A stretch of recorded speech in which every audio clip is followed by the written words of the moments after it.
Hi, I'm Steve from Barenaked Ladies, and Ed and I are in the hang right now, so if you want to come and check us out, come join us in the hang, relax, take your shoes off. We liked how the title Stunt worked for that album in the sense that it was kind of ambiguous and it had multiple meanings, and it was evocative without being explicit. And we were looking for something like that. We had a whole list of album titles for this album on the wall of the studio that people would just add things to all the time, and we weren't happy with any of them, really. And as it was getting close to the deadline, as is always the case, we just kept saying, well, what's this album called? And we said, well, let's look for something that's kind of a one-word, ambiguous thing. I think Ed said maybe something like a color or an element or something. So I thought, okay, color. Before we made Stunt, we'd had a bit of success with singles like The Old Apartment and Brian Wilson from the live record and so on, that we knew that in some ways, because we'd been around for a while, it was kind of our last chance, and that we knew we finally had an audience who was anticipating a new record and so on, and that was exciting for us, but really scary. And I think we had all those pressures that bands often feel on their second records at the point of Stunt, which was our fifth.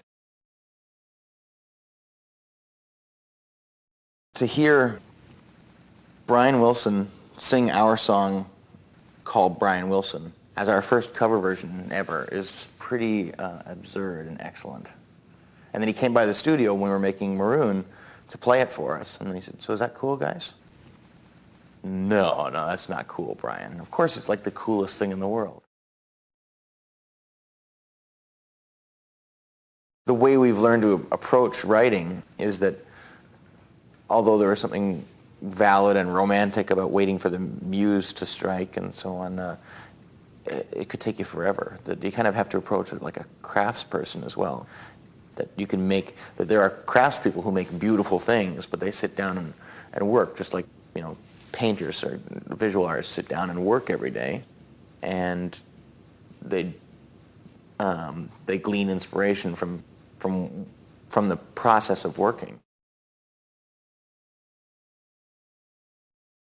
We've always thought we were maybe more interesting songwriters than people ever gave us credit for, because we were always billed as kind of the clown princes of Canada's geek pop or something like, it's like 8 catchphrases that have to use Canada, geek, and clown or funny or something like that, and quirky in there.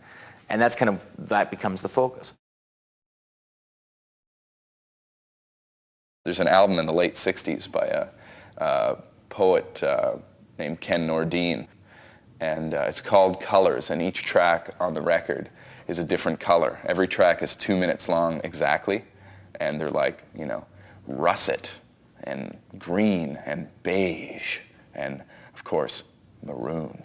And we printed the poem on the first page of the liner notes for the record, but what you don't get, what you'll have to go to the Ken Nordine record to get, is the amazing music that goes along with the poem.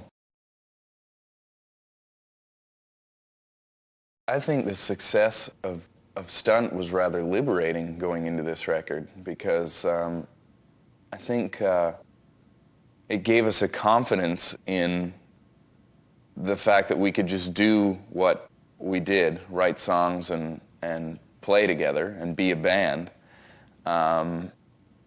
And have that kind of success come to us. We didn't go seeking the golden chalice. We made another record and it did really well. So I think going into Maroon, we just felt a confidence to, hey, we did our thing and people liked it, so let's do our thing.